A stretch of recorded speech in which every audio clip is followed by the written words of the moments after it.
Hello അസ്സലാമു അലൈക്കും, welcome back. അപ്പോൾ ആട്ടപ്പൊടി കൊണ്ട് ഇത്ര സോഫ്റ്റായിട്ട് എങ്ങനെ കേക്ക് ഉണ്ടാക്കാൻ നോക്കാം. അപ്പോൾ എല്ലാവരും വീഡിയോ സ്കിപ്പ് ചെയ്യാതെ കാണാം. പിന്നെ എൻ്റെ ചാനൽ ആദ്യമായി കാണുന്നുണ്ടെങ്കിൽ സബ്സ്ക്രൈബ് ചെയ്യാൻ മറക്കരുത്. അപ്പോൾ നമുക്ക് വീഡിയോയിലോട്ട് പോകാം.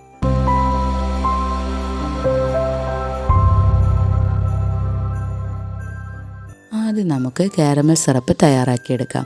അതിനായി 1/4 കപ്പ് ശർക്കര എടുത്ത് ഒരു പാനിലേക്ക് ഇട്ട് കൊടുത്തിട്ടുണ്ട്. ഇനി നമുക്ക് 2 ടേബിൾ സ്പൂൺ വെള്ളം കൂടി ഒഴിച്ചു കൊടുത്തിട്ട് അതൊന്ന് ചൂടാക്കിയെടുക്കണം കേട്ടോ. ഹൈ ഫ്ലെയിമിൽ ഇട്ടിട്ട് വേണം നമ്മളിത് ചൂടാക്കിയെടുക്കാൻ. അപ്പോൾ പെട്ടെന്ന് തന്നെ ഇതൊന്ന് മെൽറ്റായി കിട്ടും കേട്ടോ. ഇത് മെൽറ്റായി കിട്ടിയതിന് ശേഷം നമ്മളിത് അരിച്ച് മാറ്റിയതിന് ശേഷമാണ് ഇതിലേക്ക് ഓറഞ്ച് ജ്യൂസ് ഒഴിച്ചു കൊടുക്കുന്നത് കേട്ടോ. അല്ലെങ്കിൽ അതിൽ കരടൊക്കെ ഉണ്ടാവും. ഞാൻ സാധാരണ ശർക്കര എടുത്തത് കൊണ്ടാണ്. നിങ്ങൾക്ക് പൊടിയൊക്കെ ഉപയോഗിക്കുകയാണെന്നുണ്ടെങ്കിൽ അരിക്കേണ്ട കാര്യമില്ല. ഇതിപ്പോൾ ഞാൻ അരിച്ചെടുത്തത് അതുകൊണ്ടാണ് കേട്ടോ. അപ്പോൾ ഞാനിതൊന്ന് അരിച്ച് മാറ്റിയതിന് ശേഷമാണ് ഇതുപോലെ ആയതിന് ശേഷം അരിച്ച് മാറ്റിയതിന് ശേഷമാണ് ഞാൻ ഇതിലേക്ക് 1/4 കപ്പ് ഓറഞ്ച് ജ്യൂസ് ഒഴിച്ചു കൊടുക്കുന്നുണ്ട് കേട്ടോ. കുരു ഇല്ലാണ്ട് അടിച്ചെടുത്ത ഓറഞ്ചിൻ്റെ ജ്യൂസാണ് കേട്ടോ ഞാൻ അതിലേക്ക് ഒഴിച്ചു കൊടുത്തത്. അല്ലെങ്കിൽ കഴിക്കാൻ ചാൻസ് ഉണ്ട്, അതുകൊണ്ടാണ് കേട്ടോ. അപ്പോൾ ഞാനത് ഒഴിച്ചു കൊടുത്തിട്ട് നന്നായിട്ടൊന്ന് ഇളക്കുന്നുണ്ട് കേട്ടോ.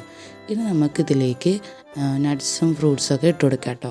അപ്പോൾ നിങ്ങൾക്ക് വേണമെങ്കിൽ നേരിട്ട് ഇട്ട് കൊടുക്കാം. ഇത് ഞാൻ ഓൾറെഡി സോക്ക് ചെയ്ത് വെച്ചത് എൻ്റെ കയ്യിലുള്ളത് കൊണ്ടാണ് ഞാൻ അതന്നെ ചേർക്കുന്നത്. നിങ്ങൾക്ക് വേണമെങ്കിൽ ഈ സമയം സാധാരണയുള്ള സോക്ക് ചെയ്യാതെ വെച്ചിട്ടുള്ളത് ഇട്ട് കൊടുക്കാം കേട്ടോ. എന്നിട്ട് ഞാനത് ഇട്ട് കൊടുത്തിട്ട് ഒന്ന് നന്നായിട്ട് തിളപ്പിച്ചെടുക്കുന്നുണ്ട് കേട്ടോ. നല്ലോണം ഇങ്ങനെ പത വരണ വരെ നമുക്ക് ഇത് നന്നായിട്ടൊന്ന് തിളപ്പിച്ചെടുക്കണം കേട്ടോ. പിന്നെ ഈ പ്ലം കേക്കിലേക്ക് നമ്മൾ വേറെ പഞ്ചസാര ഒന്നും ചേർത്ത് കൊടുക്കുന്നില്ല കേട്ടോ. ആകെ നമ്മൾ ഇതിലേക്കുള്ള മധുരം എന്ന് പറഞ്ഞാൽ ഈ 1/4 കപ്പ് ശർക്കര മാത്രമാണ് കേട്ടോ. അപ്പോൾ നിങ്ങൾക്ക് വേണമെങ്കിൽ കുറച്ചുകൂടി മധുരം ആവശ്യമുണ്ടെന്നുണ്ടെങ്കിൽ 1 കപ്പാക്കി ശർക്കര അളന്നെടുക്കാം കേട്ടോ. പ്ലം കേക്കിന് എപ്പോഴും കുറച്ച് മധുരം കുറവാണ് ടേസ്റ്റ് എന്ന് തോന്നിയതുകൊണ്ടാണ് കേട്ടോ ഞാൻ അളവ് ഇത്ര എടുത്തത്. ഇനി നമുക്ക് ഇതുപോലെ പതഞ്ഞ് വരുമ്പോൾ നമുക്ക് ഫ്ലെയിം ഒന്ന് ഓഫ് ചെയ്ത് ഇതൊന്ന് ചൂടാറാൻ വേണ്ടിയിട്ട് മാറ്റി വയ്ക്കാം കേട്ടോ. ഈ സമയം കൊണ്ട് നമുക്ക് ഡ്രൈ ഇൻഗ്രീഡിയൻസ് ഒക്കെ ഒന്ന് അരിച്ചെടുക്കാം. അതുകൊണ്ട് വെള്ളമില്ലാത്ത ഒരു അരിപ്പയും പാത്രം എടുത്തിട്ടുണ്ട്. ഇനി നമുക്കിതിലേക്ക് 1/4 കപ്പ് ആട്ട ഇട്ട് കൊടുക്കാം കേട്ടോ.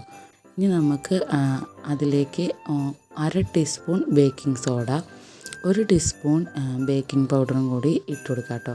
ഇത് 1/2 ടീസ്പൂണിൻ്റെ സ്പൂൺ ആയതുകൊണ്ടാണ് കേട്ടോ ഞാൻ 2 തവണ ഇട്ട് കൊടുക്കുന്നത്. ഇനി നമുക്കിതിലേക്ക് ഒരു പിഞ്ച് ഉപ്പും കൂടി ചേർത്ത് കൊടുത്തിട്ട് നന്നായിട്ടൊന്ന് അരിച്ചെടുക്കാം കേട്ടോ. നിങ്ങൾക്ക് വേണമെങ്കിൽ വിസ്ക് ഉപയോഗിച്ചിട്ട് ഒന്ന് ഇളക്കി കൊടുത്താലും മതി.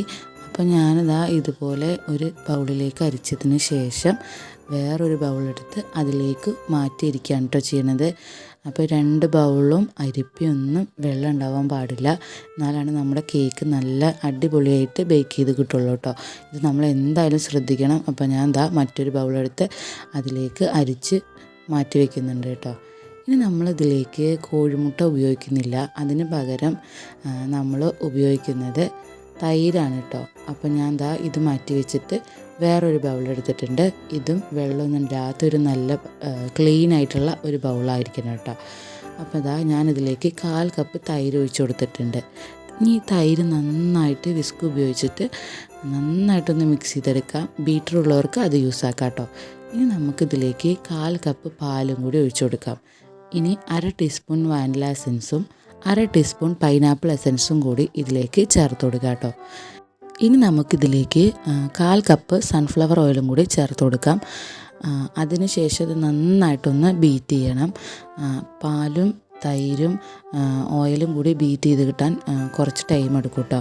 ഇനി നമുക്കതിന് ശേഷം ഇതിലേക്ക് 1/2 ടീസ്പൂൺ ഓറഞ്ച് പീലും 1/2 ടീസ്പൂൺ പട്ട പൊടിച്ചതും 1/2 ടീസ്പൂൺ ഗ്രാമ്പു പൊടിച്ചതും 1/2 ടീസ്പൂൺ ജാതിക്ക പൊടിച്ചതും കൂടി ഫ്ലേവറിന് വേണ്ടി ചേർത്ത് കൊടുക്കുക കേട്ടോ. അതിനുശേഷം ഇത് നന്നായിട്ടൊന്ന് ബീറ്റ് ചെയ്തെടുത്തതിന് ശേഷം നമുക്കിതിലേക്ക് അരിച്ചു വെച്ചിട്ടുള്ള ഡ്രൈ ഇൻഗ്രീഡിയൻസൊക്കെ ഒന്ന് ചേർത്ത് കൊടുക്കാം. അപ്പോൾ ആദ്യം നമ്മൾ ഇതുപോലെ ഒരു 1/2 പോർഷൻ ഇട്ടെടുത്ത് നന്നായിട്ടൊന്ന് മിക്സ് ചെയ്തതിന് ശേഷം ബാക്കിയും കൂടി ഇട്ട് കൊടുക്കുന്നുണ്ട് കേട്ടോ. അപ്പോൾ ഇതുപോലെ ആവും. ഇനി നമ്മൾക്ക് ഇതിലേക്ക് നേരത്തെ ഉരുക്കി വെച്ചിട്ടുള്ള ശർക്കരയും കൂടി ഒന്ന് ചേർത്ത് കൊടുക്കാം. അത് ചേർത്തതിന് ശേഷം നന്നായിട്ട് തന്നെ നമ്മൾ മിക്സ് ചെയ്യണം. അപ്പോൾ നമ്മുടെ ബാറ്റർ ഒന്ന് ലൂസായി കിട്ടും കേട്ടോ. പിന്നെ നമ്മൾ സാധാരണ നോർമൽ കേക്കൊക്കെ ചെയ്യുന്ന പോലെ കുറച്ച് ലൂസുള്ള ബാറ്റർ ആവില്ല, കുറച്ച് തിക്കുള്ള ബാറ്റർ ആയിരിക്കും കിട്ടുന്നത്. ഇനി നിങ്ങളുടെ ബാറ്റർ നല്ല തിക്കായിട്ടാണ് നിങ്ങൾക്ക് കിട്ടുന്നുണ്ടെങ്കിൽ ഒരു 2 ടേബിൾ സ്പൂൺ വരെ പാല് ചേർത്ത് കൊടുക്കാം കേട്ടോ. ഞാനിപ്പോൾ ഇതാ 1 ടേബിൾ സ്പൂൺ പാല് ചേർത്ത് കൊടുത്തിട്ടുണ്ട്. അപ്പോൾ തന്നെ ഇതാ കറക്റ്റ് പെർഫെക്റ്റായിട്ട് എൻ്റെ ബാറ്റർ വന്നിട്ടുണ്ട് കേട്ടോ. ഈ പാലൊക്കെ റൂം ടെമ്പറേച്ചറിലുള്ളത് യൂസ് ആക്കുന്നതാട്ടോ നല്ലത്. അപ്പോൾ ഇതാ ഇതുപോലെ ഞാൻ ഒന്നും കൂടെ നന്നായി മിക്സ് ചെയ്ത് കൊടുത്തിട്ട് ഓയിൽ ഗ്രീസ് ചെയ്ത് വെച്ചിട്ടുള്ളത് ഇതുപോലെ സ്ക്വയർ ആയിട്ടുള്ള ഒരു ട്രേയിലേക്കാണ് ഞാൻ കേക്കിൻ്റെ ബാറ്റർ ഒഴിച്ചു കൊടുക്കുന്നുണ്ട് കേട്ടോ. ഇതുപോലെ തിക്കായിട്ടാവും ഉണ്ടാവുക. എന്നിട്ട് അതിന് ശേഷം ഞാൻ ഇതൊന്ന് ലെവൽ ചെയ്ത് കൊടുക്കുന്നുണ്ട് എല്ലാ ഭാഗത്തേക്കും. ഇനി ഇത് ഡബിൾ ടാപ്പ് ചെയ്തതിന് ശേഷം ഞാൻ പ്രീ ഹീറ്റ് ചെയ്യാൻ വെച്ചിട്ടുള്ള ഒരടപ്പുള്ള ഒരു പാത്രത്തിൻ്റെ ഉള്ളിലേക്ക് അടിയിലൊരു ചെറിയൊരു പാത്രം വെച്ചതിന് ശേഷമാണ് കേട്ടോ ഞാനിത് വേവിച്ചെടുക്കുന്നത്. അപ്പോൾ ഡെക്കറേഷനായിട്ട് കുറച്ച് അണ്ടിപ്പരിപ്പും പിന്നെ കുറച്ച് ടൂട്ടി ഫ്രൂട്ടി കുറച്ച് മുന്തിരിയൊക്കെ ഞാനിതിൻ്റെ മുകളിലേക്ക് ഇട്ട് കൊടുക്കുന്നുണ്ട് കേട്ടോ. അതിനുശേഷം ഞാൻ ഇതുപോലെയുള്ളൊരു പാത്രത്തിൻ്റെ ഉള്ളിൽ വെച്ചിട്ട് 45 മിനിറ്റിൻ്റെ അടുത്താകുമ്പോഴേക്കും നമുക്കിത് ബേക്കായി കിട്ടും കേട്ടോ. നന്നായിട്ട് പൊന്തി വരും. നല്ല അടിപൊളി കേക്കാണ്. എഗ്ഗ് യൂസ് ചെയ്യാത്തതായാലും നല്ല സോഫ്റ്റായിട്ട് തന്നെ കിട്ടും കേട്ടോ. അപ്പോൾ എൻ്റെ കേക്ക് ബേക്ക് ചെയ്ത് വന്നിട്ടുണ്ട്. നല്ല അടിപൊളിയായിട്ടില്ലേ കാണാൻ. ഇനി നമ്മളിത് ഡിമോൾഡ് ചെയ്തെടുക്കാൻ പോവാണ്. ചൂടാറിയതിന് ശേഷം മാത്രം ഡിമോൾഡ് ചെയ്തെടുത്താൽ മതി. പിന്നെ കട്ടിയിലും ചൂടാറിയതിന് ശേഷം ചെയ്യുന്നതായിരിക്കും നല്ലത്. അപ്പോൾ പെർഫെക്റ്റായിട്ട് തന്നെ നമുക്ക് കിട്ടും. ഇത് കുട്ടികളൊക്കെ ഇങ്ങനെ ധൃതി പിടിച്ച കാരണം വേഗം കട്ട് ചെയ്ത് കൊടുക്കാം കേട്ടോ. കട്ട് ചെയ്യുമ്പോൾ തന്നെ ചൂടാറുമ്പോൾ തന്നെ ഈ കേക്ക് കഴിഞ്ഞു കേട്ടോ. അത്ര ടേസ്റ്റ് ഉണ്ടായിരുന്നു. നിങ്ങളെല്ലാവരും ഒന്ന് ട്രൈ ചെയ്ത് നോക്കണം കേട്ടോ. അത്ര സോഫ്റ്റാണ്. ഗോതമ്പ് പൊടിയാണെന്നോ എഗ്ഗ് യൂസ് ചെയ്യാത്ത കേക്കാണെന്നൊന്നും തോന്നില്ല. നമ്മൾ എഗ്ഗ് യൂസ് ആക്കിയിട്ട് സാധാരണ മൈദപ്പൊടി വെച്ച് എങ്ങനെയാണോ ചെയ്യുന്നത് അതുപോലെ പെർഫെക്റ്റായിട്ട് തന്നെ നിങ്ങൾക്ക് കിട്ടും കേട്ടോ. അപ്പോൾ ഇതുപോലെയുള്ള അടിപൊളി റെസിപ്പീസിന് വേണ്ടിയിട്ട് എൻ്റെ ചാനൽ സബ്സ്ക്രൈബ് ചെയ്യാൻ മറക്കരുത്. പിന്നെ ഈ റെസിപ്പി ഇഷ്ടമായിട്ടുണ്ടെങ്കിൽ ഒന്ന് ട്രൈ ചെയ്ത് നോക്കും വേണം. പിന്നെ ലൈക്ക് ചെയ്യാനും മറക്കരുത് കേട്ടോ. അപ്പോൾ ഇതുപോലെയുള്ള വെറൈറ്റി ആയിട്ടുള്ള റെസിപ്പീസുമായി വീണ്ടും കാണാം. Okay, bye.